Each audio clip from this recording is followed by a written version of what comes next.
Terjadi krisis ekonomi global, terutama di Amerika Utara dan Amerika khususnya. Setahun kemudian untuk proses recovery itu Amerika melakukan satu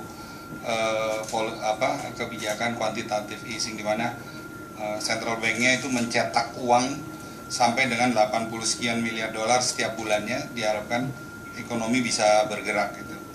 Nah, nature-nya uang adalah uang selalu mengalir ke daerah yang return-nya tinggi. Daerah-daerah yang return-nya tinggi itu unfortunately bukan di negara maju, tapi di negara-negara emerging seperti China, negara-negara Asia, dan termasuk Indonesia. Jadi kita sangat menikmati sekali hasil dari kebijakan quantitative easing yang diterapkan oleh Amerika, sehingga ekonomi kita tanpa fundamental yang kuat berkembangnya cepat gitu. Nah, keadaan ini tentunya dinikmati oleh seluruh pelaku usaha dan dimanfaatkan hampir seluruh pelaku usaha pada tahun 2010 sampai 2012 itu melakukan, karena confidence tinggi, melakukan pengembangan usaha-usahanya, meningkatkan kapasitasnya dan lain sebagainya. Nah, yang jadi persoalan, peningkatan kapasitas itu mereka lakukan bukan dengan, tentunya semua pengusaha melakukan itu, tapi lebih banyak dengan utang, kredit investasi. Nah, pada saat investasinya itu sudah mulai jadi, ya, which is sekarang ini, di mana mereka juga kewajiban untuk mencicil, bukan hanya bayar bunga, mencicil cicilannya yang udah dimulai, demandnya turun. At the same time, kejadian itu bukan hanya terjadi di Indonesia, tapi di negara-negara lain juga. Sebagai contoh, industri kelapa sawit kita sebelumnya ekspor ke China nggak pernah ada masalah, Pak ya. Negara-negara demand di China turun, China juga ada industri minyak nabatinya, terutama dari soybean. Untuk memprotek industri soybean, mulai persyaratan kelapa sawit kita ditingkatkan, Pak ya. Seperti Pak Arjanto katakan tadi,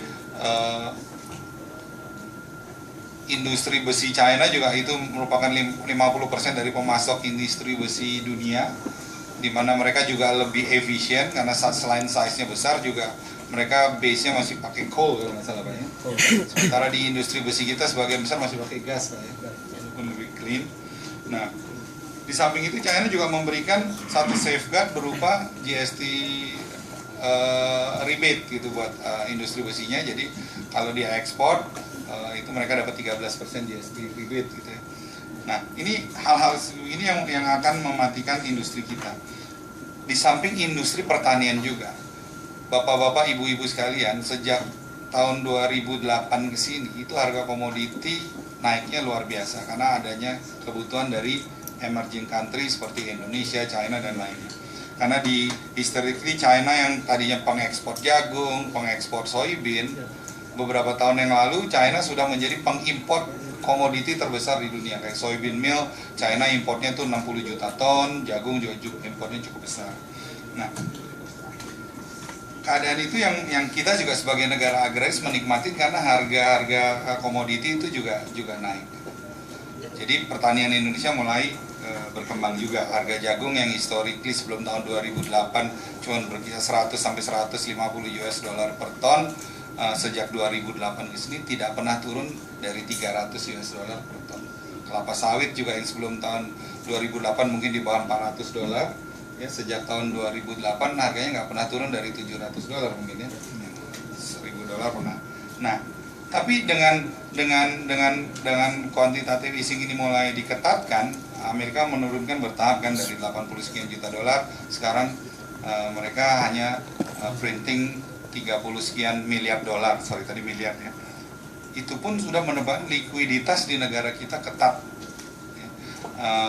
Bank-bank di Indonesia, bahkan bank-bank pemerintah sekalipun, karena kesulitan likuiditas, mereka sudah menawarkan bunga deposito antara 9 sampai 12%.